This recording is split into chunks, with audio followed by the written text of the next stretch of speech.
Friends, ಇವತ್ತಿನ ವಿಡಿಯೋನಲ್ಲಿ ಪ್ರತಿದಿನ ನಾವು ಯಾವ ಆಹಾರಗಳನ್ನ ಸೇವಿಸಲೇಬೇಕು ಅಂತ ಅಂದ್ರೆ ಈ ವಿಡಿಯೋನಲ್ಲಿ ತಿಳಿಸುವಂತಹ ಒಂದಷ್ಟು ಆಹಾರಗಳನ್ನ ನಿಮ್ಮ ಡಯಟ್ ಅಲ್ಲಿ ನೀವು ಆಡ್ ಮಾಡ್ಕೊಂಡ್ರೆ ಆ ದಿನಕ್ಕೆ ಬೇಕಾಗುವಂತಹ ಸಫಿಶಿಯಂಟ್ ನ್ಯೂಟ್ರಿಷನ್ಸ್ ಗಳನ್ನ ನೀವು ಪಡ್ಕೋಬಹುದು. ಒಂದು ವೇಳೆ ಕೆಲವೊಂದು ಫುಡ್ ಗಳು ಮಿಸ್ ಆಗಬಹುದು, ಆದ್ರೂ ಪರವಾಗಿಲ್ಲ, ಆದಷ್ಟು ಈ ವಿಡಿಯೋನ ನೋಡಿ ಇಲ್ಲಿ ತಿಳಿಸುವಂತಹ ಫುಡ್ ಗಳನ್ನ ನಿಮ್ಮ ಡೈಲಿ ಡಯಟ್ ಅಲ್ಲಿ ಆಡ್ ಮಾಡ್ಕೊಳ್ಳಿ, ಅದನ್ನ ತಿನ್ಲಿಕ್ಕೆ ಟ್ರೈ ಮಾಡಿ. ಬನ್ನಿ ನೋಡೋಣ ಯಾವೆಲ್ಲ ಫುಡ್ ಗಳು ನಮಗೆ ಪ್ರತಿದಿನ ಬೇಕೇ ಬೇಕು ನಮ್ಮ ಹೆಲ್ದಿ ಲೈಫಿಗೆ. ಹೇಳ್ಬೇಕಂದ್ರೆ ಯಾವ ಆಹಾರದಲ್ಲಿ ಯಾವ ನ್ಯೂಟ್ರಿಷನ್ಸ್ ವ್ಯಾಲ್ಯೂ ಇದೆ, ಅದನ್ನ ಎಷ್ಟು ಪ್ರಮಾಣದಲ್ಲಿ ತಿನ್ಬೇಕು, ಈ ಎಲ್ಲಾ ಆಹಾರಗಳ ಬಗ್ಗೆ ನಾವು ಹೇಳೋದಾದ್ರೆ ಒಂದು ದೊಡ್ಡ ವಿಡಿಯೋನೇ ಆಗುತ್ತೆ. ಹಾಗಾಗಿ ಈ ವಿಡಿಯೋನಲ್ಲಿ ತಿಳಿಸುವಂತಹ ಆಹಾರದ ಪಟ್ಟಿ ಅಥವಾ ಫುಡ್ ಲಿಸ್ಟ್ ನಿಮಗೆ ಚಿಕ್ಕದಂತ ಅನಿಸಬಹುದು. ನೆಕ್ಸ್ಟ್ ಬರುವಂತಹ ವಿಡಿಯೋಸ್ ಗಳಲ್ಲಿ ಬೇರೆ ಬೇರೆ ಫುಡ್ ಗಳನ್ನ ಕವರ್ ಮಾಡ್ತೀನಿ, ಅದರ ನ್ಯೂಟ್ರಿಷನಲ್ ವ್ಯಾಲ್ಯೂಸ್ ಗಳ ಬಗ್ಗೆ ತಿಳಿಸ್ಲಿಕ್ಕೆ ಟ್ರೈ ಮಾಡ್ತೀನಿ. ಫ್ರೆಂಡ್ಸ್, ಸದ್ಯಕ್ಕೆ ಈ ವಿಡಿಯೋನಲ್ಲಿ ಪ್ರತಿದಿನ ನಾವು ಯಾವ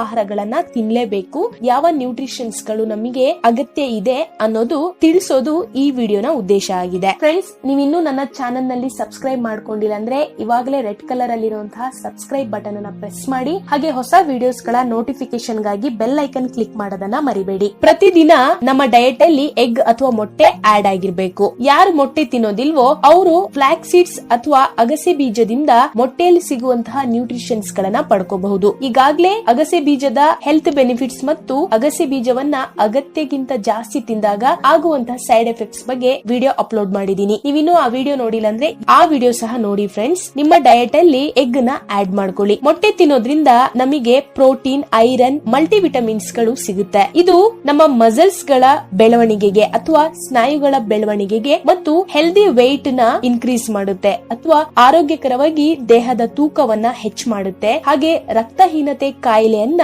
ಬರದಂತೆ ನೋಡ್ಕೊಳ್ಳುತ್ತೆ. ಇದರಲ್ಲಿರುವಂತಹ ಒಮೆಗಾ 3 ಫ್ಯಾಟಿ ಆಸಿಡ್ಸ್ ನಮಗೆ ನಮ್ಮ ಹಾರ್ಟ್ ಹೆಲ್ತ್ ಗೆ ಅಥವಾ ಹೃದಯ ಸಂಬಂಧಿತ ಆರೋಗ್ಯಕ್ಕೆ ತುಂಬಾನೇ ಒಳ್ಳೆಯದು. ಮೊಟ್ಟೆಯಲ್ಲಿ ಸಿಗ್ತಿರುವಂತಹ ನ್ಯೂಟ್ರಿಷನ್ಸ್ ನಿಮಗೆ ಫ್ಲಾಕ್ ಸೀಡ್ಸ್ ಅಲ್ಲೂ ಸಿಗುತ್ತೆ, ಹಾಗೆ ಮೀನಲ್ಲೂ ಸಹ ಸಿಗುತ್ತೆ ಅಥವಾ ಫಿಶ್ ಅಲ್ಲೂ ಸಹ ಸಿಗುತ್ತೆ. ದಿನನಿತ್ಯ ನಿಮ್ಮ ಆಹಾರದಲ್ಲಿ ಮೊಟ್ಟೆ ಅಥವಾ ಮೀನು, ಫ್ಲಾಕ್ ಸೀಡ್ಸ್, ಒಟ್ಟಾರೆ ಒಮೆಗಾ 3 ಫ್ಯಾಟಿ ಆಸಿಡ್ಸ್ ಮತ್ತು ಒಮೆಗಾ 6 ಫ್ಯಾಟಿ ಆಸಿಡ್ಸ್ ಇರುವಂತಹ ಆಹಾರಗಳನ್ನ ಆಡ್ ಮಾಡ್ಕೊಳ್ಳಿ. ಈ ಮೊಟ್ಟೆಯನ್ನ ನೀವು ಆದಷ್ಟು ಬ್ರೇಕ್ಫಾಸ್ಟ್ ಟೈಮ್ ಅಲ್ಲಿ ಅಥವಾ ಬೆಳಗಿನ ತಿಂಡಿ ಸಮಯದಲ್ಲಿ ಆಡ್ ಮಾಡ್ಕೊಂಡ್ರೆ ಒಳ್ಳೆಯದು. ರಾತ್ರಿ ವೇಳೆಯಲ್ಲಿ ಮೊಟ್ಟೆಯನ್ನ ತಿನ್ಬೇಡಿ, ಬೇಗ ಡೈಜೆಷನ್ ಆಗೋದಿಲ್ಲ. ಹಾಗಾಗಿ ಬೆಳಿಗ್ಗೆ ನೀವು ಮೊಟ್ಟೆಯನ್ನ ತಿನ್ನೋದ್ರಿಂದ ತುಂಬಾ ಲಾಂಗ್ ಗ್ಯಾಪ್ ಇರುತ್ತೆ, ಇಡೀ ದಿನ ನಿಮ್ಮ ಹತ್ರ ಟೈಮ್ ಇರುತ್ತೆ ಆ ಮೊಟ್ಟೆಯನ್ನ ಡೈಜೆಸ್ಟ್ ಮಾಡ್ಕೊಳ್ಳಿಕ್ಕೆ. ಇನ್ನು ನಿಮ್ಮ ದಿನನಿತ್ಯದ ಆಹಾರದಲ್ಲಿ ಅಥವಾ ನೀವು ದಿನನಿತ್ಯ ತಿನ್ನುವಂತಹ ಆಹಾರದಲ್ಲಿ ಗ್ರೀನ್ ವೆಜಿಟೇಬಲ್ಸ್ ಗಳನ್ನ ಆಡ್ ಮಾಡ್ಕೊಳ್ಳಿ, ಹಸಿರು ತರಕಾರಿಗಳನ್ನ ಆಡ್ ಮಾಡ್ಕೊಳ್ಳಿ. ಅದರಲ್ಲಿ ತುಂಬಾನೇ ಇಂಪಾರ್ಟೆಂಟ್ ಆಗಿರೋದು ಬ್ರೋಕೋಲಿ ಅಂದ್ರೆ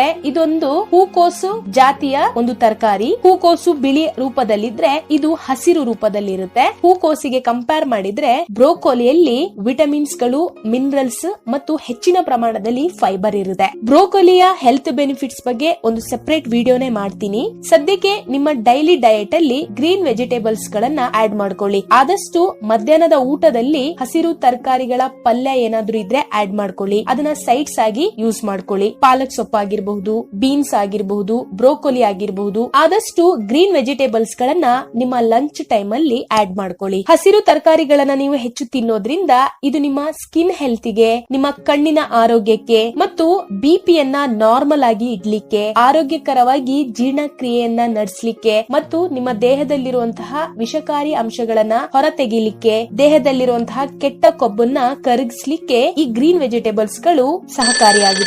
ಇನ್ನು ಫ್ರೂಟ್ಸ್ ಅಥವಾ ಹಣ್ಣು ಹಂಪಲಲ್ಲಿ ಹೇಳೋದಾದ್ರೆ ದಿನನಿತ್ಯ ಒಂದಲ್ಲ ಒಂದು ಹಣ್ಣನ್ನ ನೀವು ತಿನ್ಲೇಬೇಕು. ಯಾವುದೇ ಹಣ್ಣಾಗಿರಬಹುದು, ಅದರಲ್ಲೂ ಬಾಳೆಹಣ್ಣು ತಿನ್ನೋದು ತುಂಬಾನೇ ಉತ್ತಮ. ದಿನಕ್ಕೆ 2 ಅಥವಾ 1 ಬಾಳೆಹಣ್ಣನ್ನ ನೀವು ತಿನ್ಲೇಬೇಕು. ಬಾಳೆಹಣ್ಣಿನ ಬಗ್ಗೆ ಡೀಟೇಲ್ ಆಗಿ ನೆಕ್ಸ್ಟ್ ವಿಡಿಯೋನಲ್ಲಿ ತಿಳಿಸ್ತೀನಿ. ಯಾವ ರೀತಿಯಲ್ಲಿ ನೀವು ಬಾಳೆಹಣ್ಣನ್ನ ತಗೊಳ್ಳುವಾಗ ಆಯ್ಕೆ ಮಾಡ್ಕೋಬೇಕು, ಯಾವ ಬಾಳೆಹಣ್ಣನ್ನ ನೀವು ತಗೋಬೇಕು ಅಂತ. ಸದ್ಯಕ್ಕೆ ಈ ವಿಡಿಯೋನಲ್ಲಿ ಪ್ರತಿದಿನ ನೀವು ಫ್ರೂಟ್ಸ್ ನ ತಿನ್ನಿ ಅಂತ ಹೇಳಲಿಕ್ಕೆ ಇಷ್ಟಪಡ್ತಾ ಇದ್ದೀನಿ. ದಿನ ಒಂದೇ ಫ್ರೂಟ್ ನ ತಿನ್ಬೇಕಂತ ಇಲ್ಲ, ಚೇಂಜ್ ಮಾಡ್ತಾ ಇರಿ. ಒಂದಿನ ಆಪಲ್ ತಿಂದ್ರೆ ಮತ್ತೊಂದು ದಿನ ಆರೆಂಜ್ ತಿನ್ನಿ, ಇನ್ನೊಂದು ದಿನ ಬನಾನಾ ತಿಂದ್ರೆ ಮತ್ತೊಂದು ದಿನ ಬೆಟ್ಟದ ನೆಲ್ಲಿಕಾಯಿಯನ್ನ ತಿನ್ನಿ. ಇನ್ನು ಪ್ರತಿದಿನ ನಾವು ಸೇವಿಸುವಂತಹ ಆಹಾರದಲ್ಲಿ ಡ್ರೈ ಫ್ರೂಟ್ಸ್ ನ ಆಡ್ ಮಾಡ್ಕೊಳ್ಳಿ. ಒಂದು ದಿನ ಬಾದಾಮಿ ತಿಂದ್ರೆ ಮತ್ತೊಂದು ದಿನ ಅಂಜೂರವನ್ನ ತಿನ್ನಿ, ಇನ್ನೊಂದು ದಿನ ಪಿಸ್ತಾ ತಿಂದ್ರೆ ಮತ್ತೊಂದು ದಿನ ವಾಲ್ನಟ್ಸ್ ಅಥವಾ ಅಕ್ರೋಟ್ ನ ತಿನ್ನಿ. ಹಾಗೆ ಒಣ ದ್ರಾಕ್ಷಿ, ಗೋಡಂಬಿ, ಖರ್ಜೂರ ಇವುಗಳನ್ನ ಆಡ್ ಮಾಡ್ಕೊಳ್ಳಿ. ದಿನನಿತ್ಯ ಒಂದಲ್ಲ ಒಂದು ಡ್ರೈ ಫ್ರೂಟ್ಸ್ ಗಳನ್ನ ತಿಂತಾ ಇರಿ. ದಿನಕ್ಕೆ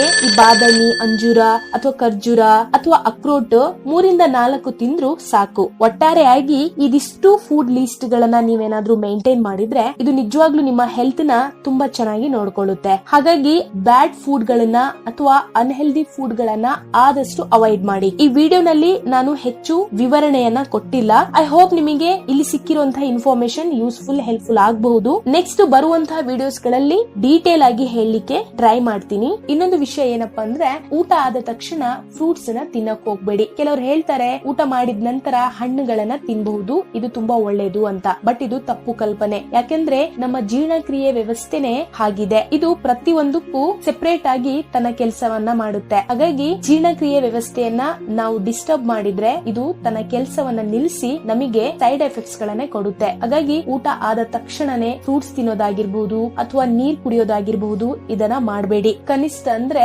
ಅರ್ಧ ಗಂಟೆ ನಂತರನೇ ನೀವು ನೀರ್ ಕುಡಿಬಹುದು ಅಥವಾ ಫ್ರೂಟ್ಸ್ ಅನ್ನು ತಿನ್ನಬಹುದು. ಬೆಸ್ಟ್ ಏನಂದ್ರೆ ಊಟಕ್ಕಿಂತ ಮುಂಚೆನೆ ನೀವು ಫ್ರೂಟ್ಸ್ ನ ತಿನ್ನಿ. ಫಾರ್ ಎಕ್ಸಾಂಪಲ್, ಮಧ್ಯಾಹ್ನದ ಊಟ 1:30 ಇಂದ 2 ಗಂಟೆ ಒಳಗೆ ಅಥವಾ 2:30 ಗಂಟೆ ಒಳಗೆ ನೀವು ಮಾಡ್ತಾ ಇದ್ದೀರಾ ಅಂದ್ರೆ ಒಂದು 12 ಅಥವಾ 12:30ಗೆ ಒಂದು ಬಾಳೆಹಣ್ಣನ್ನ ತಿನ್ನಿ. ಇದು ನಿಮಗೆ ಬೆಸ್ಟ್ ಅಂತ ಹೇಳ್ಬಹುದು. ಹಾಗೆ ಡ್ರೈ ಫ್ರೂಟ್ಸ್ ನ ನೀವು ಸಂಜೆ ಹೊತ್ತಿಗೆ ಸ್ನಾಕ್ಸ್ ಟೈಮ್ ಅಲ್ಲಿ ಇಟ್ಕೊಳ್ಳಿ. ಆ ಟೈಮ್ ಅಲ್ಲಿ ಕೆಲವರು ಟೀ, ಕಾಫಿ ಜೊತೆಗೆ ಕೆಲವೊಂದು ಅನ್ಹೆಲ್ದಿ ಸ್ನಾಕ್ಸ್ ಗಳನ್ನ ತಿಂತಾರೆ. ಆ ಸಂದರ್ಭದಲ್ಲಿ ನೀವು ಒಂದ್ 4-5 ಬಾದಾಮಿ ಆಗಿರ್ಬೋದು, ಪಿಸ್ತಾ ಆಗಿರ್ಬೋದು ಅಥವಾ ಅಂಜೂರ ಆಗಿರ್ಬೋದು, ಯಾವ್ದಾದ್ರು ಒಂದು ಡ್ರೈ ಫ್ರೂಟ್ಸ್ ನ ತಿನ್ನಿ. ಐ ಹೋಪ್ ನಿಮಗೆ ಈ ವಿಡಿಯೋನಲ್ಲಿ ಸಿಕ್ಕಿರುವಂತಹ ಇನ್ಫಾರ್ಮೇಶನ್ ಯೂಸ್ಫುಲ್, ಹೆಲ್ಪ್ಫುಲ್ ಆಗಬಹುದು ಅಂತ ಅನ್ಕೊಂಡಿದೀನಿ. ಈ ವಿಡಿಯೋ ನಿಮಗೆ ಯೂಸ್ಫುಲ್ ಅಂತ ಅನ್ಸಿದ್ರೆ ಲೈಕ್ ಮಾಡೋದನ್ನ ಮರಿಬೇಡಿ.